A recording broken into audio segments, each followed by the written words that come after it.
Nagharap naman ang mga maestrado ng Sandigan Bayan at Office of the Solicitor General na kumekostyon sa pre-bargain agreement ng Ombudsman at ni retired Major General Carlos Garcia. Ayon sa Sandigan Bayan 2nd Division, malinaw ang bintang ng Office of the Solicitor General na nung nakaraang Mayo pa aprobado na ang kasunduan. Opinion lang daw nila ang inilabas noon at hindi pa desisyon. Pero ayon sa OSG, hindi tama at iligal ang kasunduan. Dapat daw ibalik sa kulungan si Garcia at harapin ang mabibigat na kasong plunder at money laundering. Sa ilalim ng kasunduan, umamin si Garcia sa kasong indirect bribery at facilitating money laundering. Mas magaga ang kaso kapalit ng pagbalik daw ni Garcia ng 130 million pesos sa kaban ng bayan. Samantala, nabigyang katuparan ang wish ng isang binatilyong may sakit at ilang batang may kapansanan. Sa tulong ng isang grupo ng mga professional photographer, naranasan nilang sumakay ng eroplano. Narito po ang report. Titingin ka sa harap. Dito sa passenger seat ng ultralight plane na ito, literal na amot langit ang saya ng 16 anyos sa Sinico.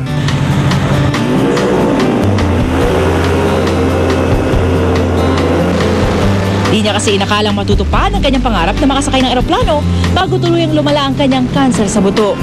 Pero sa tulong ng grupong Photography with a Difference, heto't abot kamay na ni Nico ang mga ulap. Maraming salamat po sa kanila. Kasi po, tinutulungan kaming mga may kapansanan at may sakit. Napapasaya po nila kami kahit na hindi natatagal yung buhay na. Set your dreams, di ba?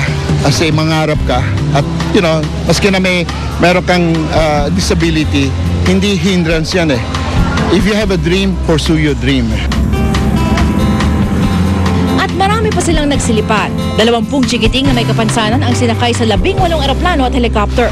Kabilang sa kanila si Oscar na may Down syndrome at si Cara na visually impaired. This is my first time right here. I am very excited to ride this airplane. Ba't kayo excited, ate? Kasi mag-ride ng airplane. Ano nafe-feel mo ba? Mainit ba? Mainit? Ha? Tsaka hangin.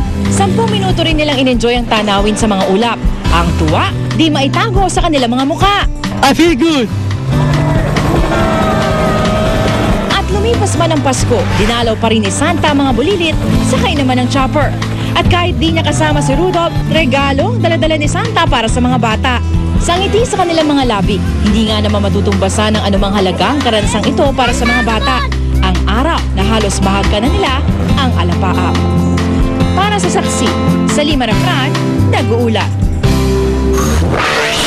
Sama-sama natin saksihan. Mga residente na isang barangay sa San Juan nag-practice kung ano ang gagawin sakaling sila'y i-demolish. Social networking site na Facebook magsasara na raw sa Marso. Outdoor mini concert ni Pinay singing sensation Charisse. Dinagsa ng fans kahit umuulan. Balita ang hatid ng isang liga ng katotohanan. Sa sama-sama nating pagiging saksi.